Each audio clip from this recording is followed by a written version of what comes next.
Hello, I'm Ben Wren, the head of the Center for Inspiring Minds. I've been working with the Heads of Schools Committee to develop and facilitate the next steps in our work to build a common foundation for our important work on teaching and learning across the 4 ACS schools in Cobham, Egham, Hillingdon, and Doha. For those of you who are new to ACS, and as a quick reminder to those of you who contributed to or followed this process last year, I would like to take a few moments to remind you of how we've gotten to where we are today. This work on a shared understanding of what it is that makes teaching and learning at ACS International Schools distinctive has its roots in the opening of our newest campus in Doha. As the project team worked to assemble plans for the new school's curriculum, it soon became apparent that the organic growth process that had served the organization so well in the past could not provide a clear description of an ACS education. With 3 campuses, each defining its own philosophy, learner outcomes, and curriculum, there was both choice and evidence of effectiveness of the different growth paths the schools had taken. What was missing was a definitive answer to the question, what is an ACS education? From the start, the intention was never to create a recipe for an ACS school. Rather, the purpose of this multi-year project was to define and agree the essence of an ACS education, the foundation and building blocks upon which schools with distinctive communities and aspirations could shape their unique characteristics while strengthening their shared commitment to the school's vision. Work on this newest effort to build consensus around a shared foundation began in the spring of 2015. Led by the heads of school, staff members across our 4 schools were invited to contribute to a concept map identifying the topics we needed to revisit or learn more about in preparation for a forced school discussion about a shared school philosophy that would be future ready. The topics that emerged provided the focus for 2 Big Think events. Literature reviews were commissioned to locate and share the published research evidence related to our 2 main topics, the future of international school education and teaching and learning in the 21st century. The Big Think events involved teachers, education leaders, ACS board members, parents, and high school student representatives from across our 4 schools. They came together to listen to invited experts, to discuss the relevance of their experiences to our schools, and to offer their insight to the wider community.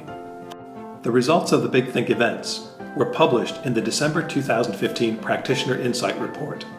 This report is archived on the SIM website. The next step of the process involved 2 education summits, similar gatherings of school community representatives from across ACS. At the first Education Summit, participants crafted elements of a shared ACS International Schools education philosophy. These elements were summarized in a consultation document titled Towards a Shared Philosophy. The entire school community was invited to respond to the consultation, and responses were analyzed and used to create a draft philosophy. At the second Education Summit, participants operationalized the draft philosophy statement by developing a set of expected learner outcomes, a description of the qualities and characteristics of the learners our students are becoming through their ACS education experiences. These proposed learner outcomes were summarized in a second consultation document titled Towards Shared Learner Outcomes. Again, everyone was encouraged to respond to the consultation, and special response opportunities were developed for students. Following the consultation, responses were analyzed and used to create a draft set of expected school-wide learning results. Head of School Jeremy Lewis led the editing process, and with the support of our head office marketing team, a final philosophy statement and a set of 15 expected school-wide learning results were launched in the opening staff meetings in August 2016. Having created a set of expected school-wide learning results that go far beyond the traditional goals of academic growth and attainment, ACS International Schools has joined a growing vanguard of schools committed to meeting the education needs of a very different generation of learners. Today's students are preparing for careers that have not yet been defined, and this presents unique challenges for teaching and learning. Today's students need both academic preparation and a range of non-cognitive skills. While non-cognitive skills are known by many different names, we have used the most commonly used term, non-cognitive.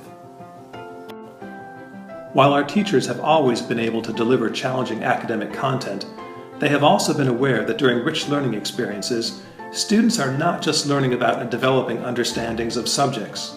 They are also developing socially, emotionally, and physically. With our rapidly expanding understanding of neuroscience, we have new insights into the neurophysiology of learning and the role that social and emotional development play in learning, both now and in our students' futures. There is also a growing body of evidence that suggests that social and emotional skills and dispositions can be developed through purposeful learning activities, and that they can be assessed to provide a more comprehensive picture of student growth and development. This has prompted accreditation bodies, including the Western Association of Schools and Colleges and the New England Association of Schools and Colleges, to support schools in their development of expected school-wide learning results, the documentation of the teaching and learning associated with these in the written curriculum, and the demonstration of effective teaching practices aimed at achieving these. For schools like ours, with experience delivering components of the International Baccalaureate programs, expected school-wide learning results, like those we've adopted, have their roots in the transdisciplinary skills of the primary years program and the approaches to learning found in the middle years and career-related programs. Each of the expected school-wide learning results, or ESLRs, defines a competence. A competence is a standard of performance. The competence statements for our 15 expected school-wide learning results fall under 3 headings: effective learner, confident individual, and caring contributor.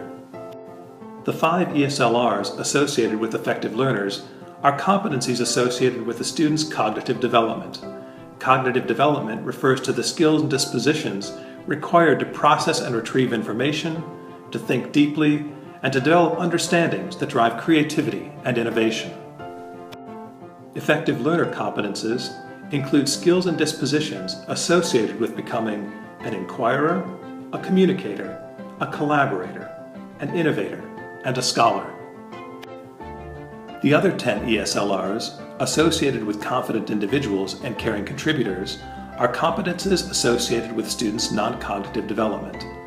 Non-cognitive development refers to the psychological and social attitudes, behaviors, and strategies that shape our emotional and volitional processes. Non-cognitive competences are essential for cognitive development. Confident individual competences include skills and dispositions associated with becoming a risk taker, a healthy individual, a role model, an optimist, and an explorer. Caring contributor competences include skills and dispositions associated with becoming a reflector, a diplomat, a volunteer, an ambassador, and a steward.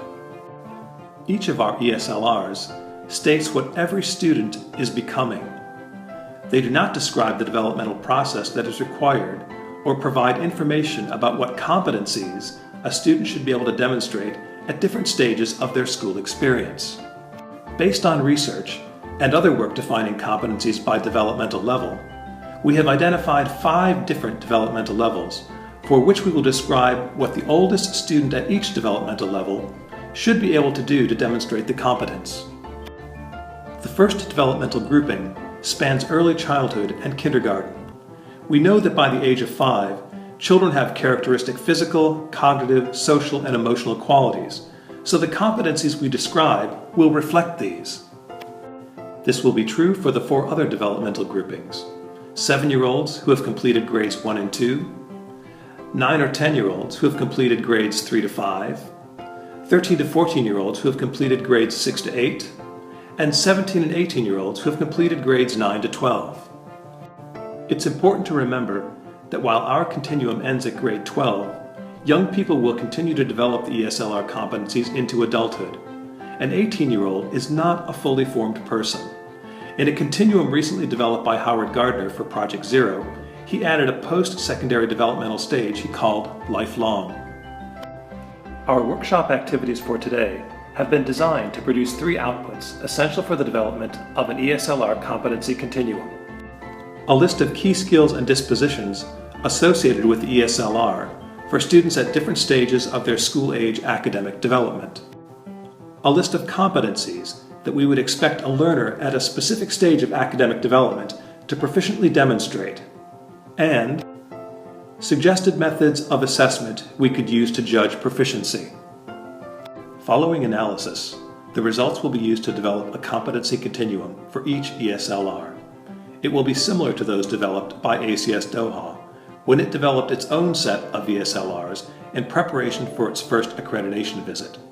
Copies of the Doha examples are available to help you visualize what we anticipate the combined output of our efforts will produce. The preliminary draft competency continuums for each ESLR will be circulated for preliminary review as follows: to the high school principals just prior to their for-school meeting on the 6th of October, to the early childhood and lower school principals just prior to their for-school meetings on the 13th of October, and to the middle school principals just prior to their for-school meeting on the 27th of October. Responses from these meetings will be circulated for review and discussion by the heads of school just prior to their meeting on the 8th of November. A consultation on the final draft will be made available for comment by all members of our school community at the start of the new year. In just a moment, you will break into groups. Your facilitator will provide you with the room number or the location where your group will meet to begin the process. When instructed, please move to your group's meeting location as quickly as possible so that the session can start without delay. Thank you for your participation. We look forward to the development of an ESLR competency continuum that supports your valued efforts to continuously improve teaching and learning at ACS International Schools.